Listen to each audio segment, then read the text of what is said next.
So it turns out I'm not actually very healthy at the moment. Let's go and get this sorted.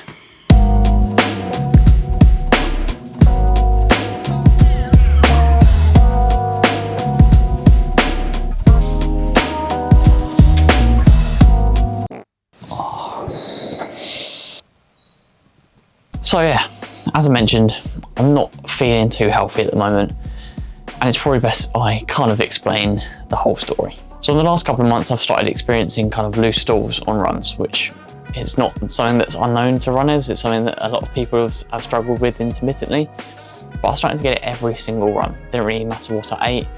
I even did some self-experimentation, caffeine, gels, gluten for a short period. Tried everything I could, even tried loads of supplements to see if I could, I don't know, improve my gut microbiome and just try to come to the bottom of what's causing the problems. And I just couldn't figure it out. And while that was happening in training, it wasn't so much of an issue. It was a bit of a minor inconvenience.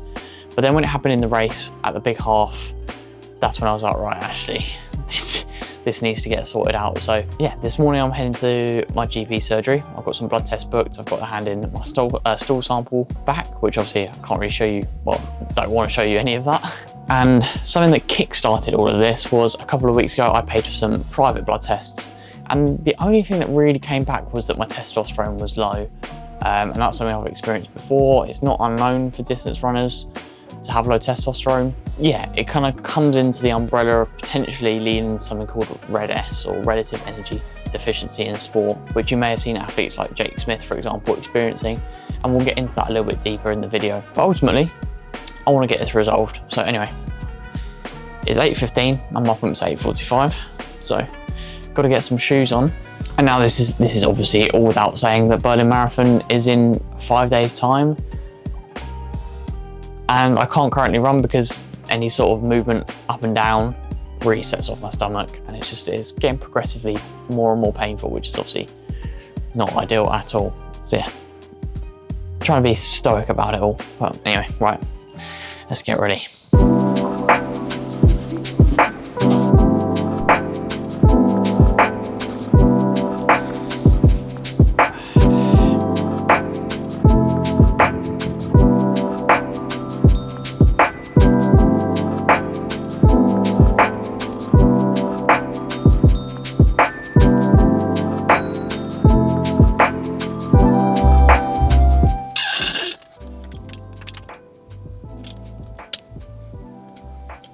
So, all done at the GP surgery, full blood's done, stool samples collected.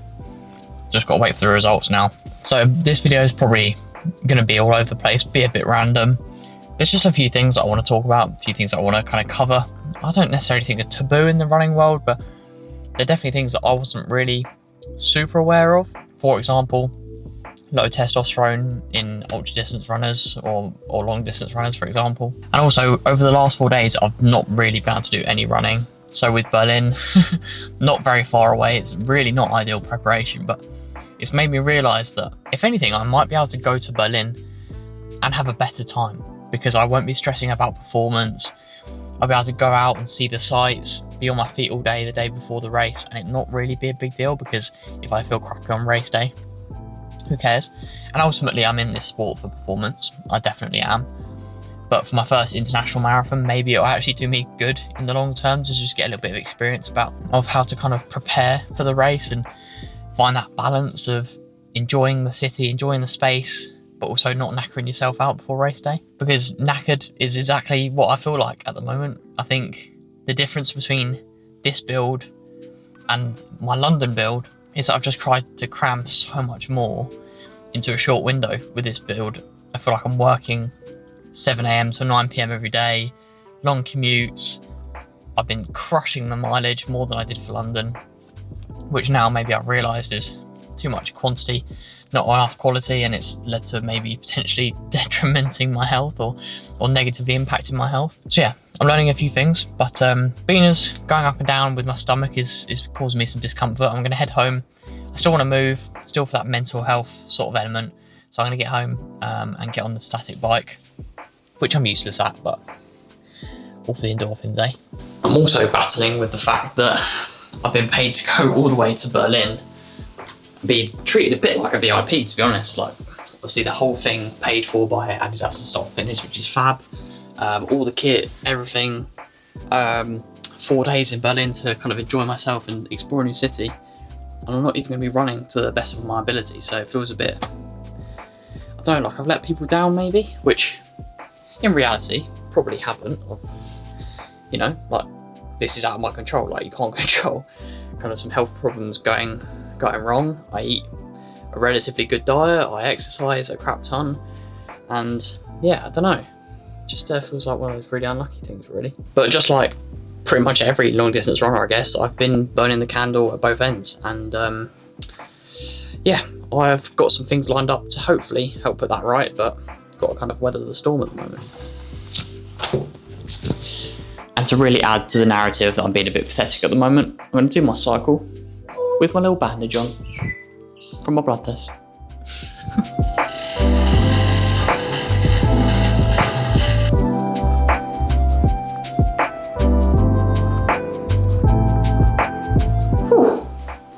Right, that's an hour on the bike done. Now I've got to get showered, head to work. I've had quite a few messages recently asking basically what I do for a living. I'm an osteopath, that's a bit of a whistle-stop tour. So basically a physical therapist. And on Mondays I work 12 to 8 in Chelmsford, which is Orpington, just south of London. So yeah, get a bit of a later start to the day, which would typically make my first run of the day easier. But it means if I'm doing a double day, it means I have to run at kind of 8, 9 o'clock at night, which is not ideal. But yeah, let's well, go get ready. Let's go.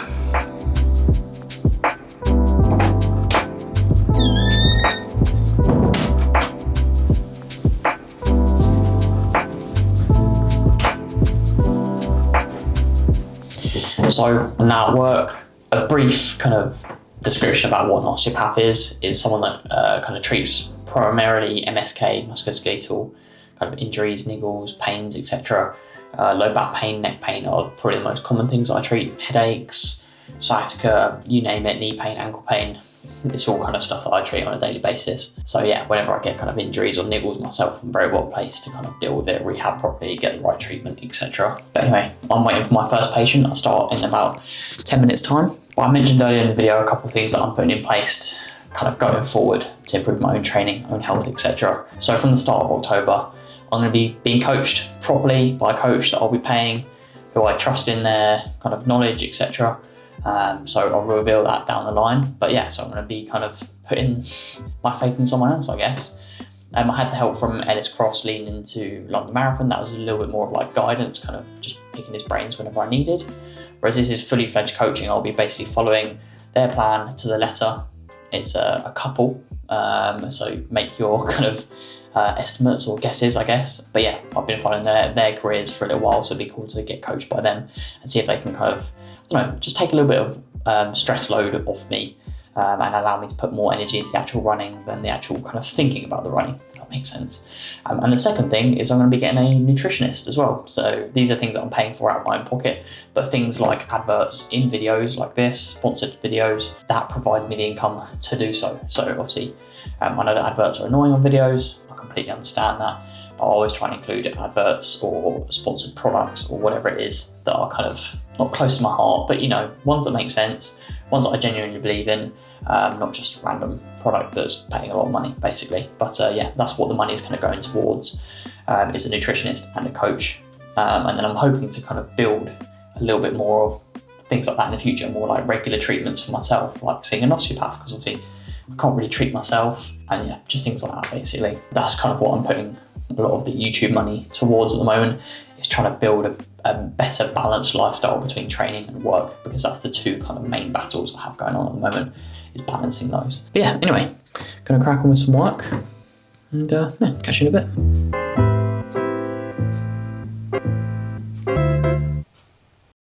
So I just want to quickly interrupt this video to talk about the sponsors of today's video. It's an app called Kaizen.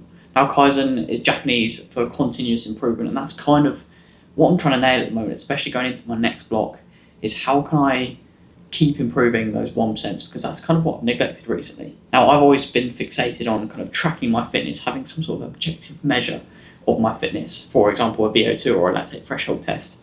Obviously, they're very expensive. Now, what Kaizen gives me the ability to do is kind of have a real-time prediction of my marathon performance, my half marathon performance, 10K, so on.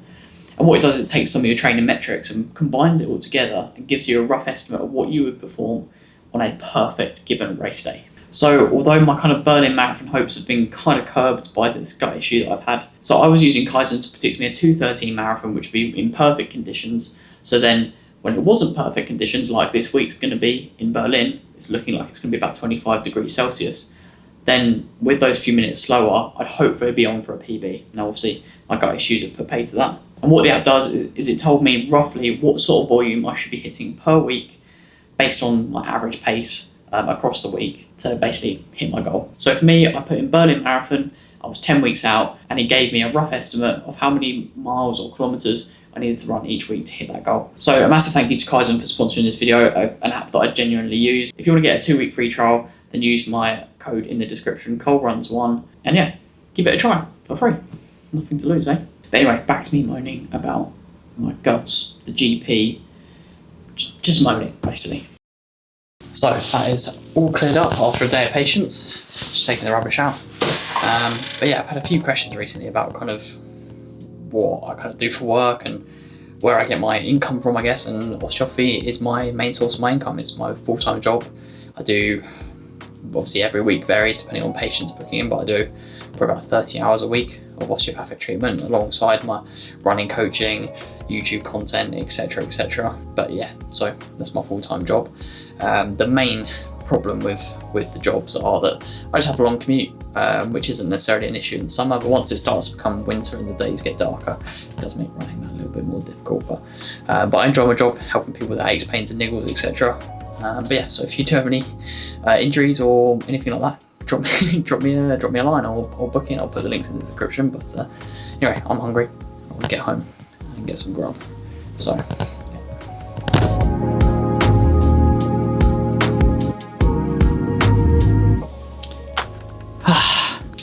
So, back from work.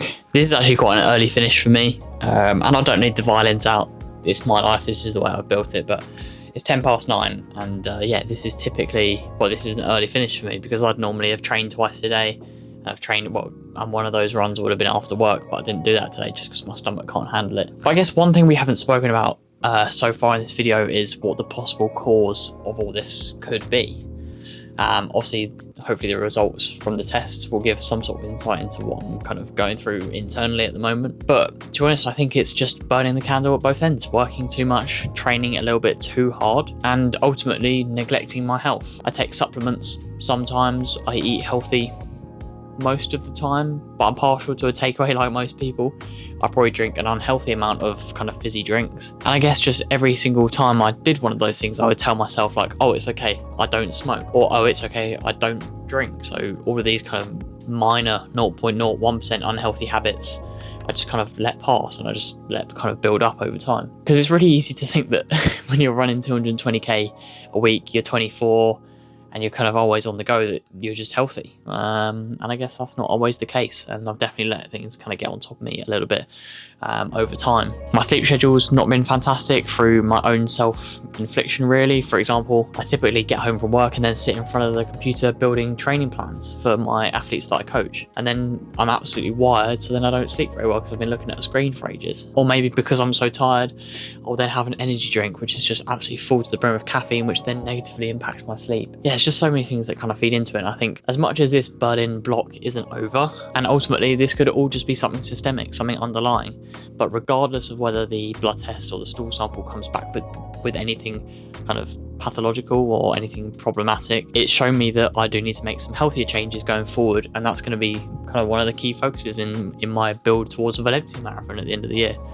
Balance is key, and at the moment I don't have balance, and I think I just kind of got it just kind of spot on for London, but I've kind of pushed the needle way too far in terms of volume and just neglecting overall health, because ultimately health is wealth, and it's the little things. I need to prioritize rest, prioritize the little things. Like, I haven't done S&C, strength and conditioning work, in so horrendously long, and that's my own fault, because getting out for a half an hour run is so much easier than packing your bag and going to the gym, and it's something I could probably fit into my regime, but it's just something I end up putting on the back burner and swapping out for a run. It's the first thing that disappears. So hopefully with the introduction of, say, a coach, nutritionist, potentially an S&C coach in the future, maybe I can make some more positive changes in my kind of life and running in general. For example, I'm in the process of trying to reduce my work hours to give myself that extra day off per week, just to give myself the chance to squeeze everything in, film some better content, which is ironic because this video has probably been a bit all over the place. But yeah, I just need to be kind of a little bit kinder to Cole, really. And yeah, just look after kind of future Cole. Like, Cole in the now is fine, like he's happy, he's healthy, mentally stable, etc, etc, but I need to look after my body and my mind ready for, say, 10, 20, 30 years time, because ultimately the candle will burn out, and that's kind of the path I'm on at the moment. But yeah, anyway, on a more positive note, I'm absolutely buzzing for the Berlin Marathon, whether it's a run or a race. For me, whatever happens, I'm just going to go there and enjoy it, and ultimately take in what is potentially a once in a lifetime opportunity. Thanks to the guys at Adidas and Start Fitness. So yeah, absolutely buzzing. Obviously I'm going to be filming everything. But anyway guys, thank you for tuning in. I hope you have a lovely week and weekend, and I'll catch you in the next one. Goodbye.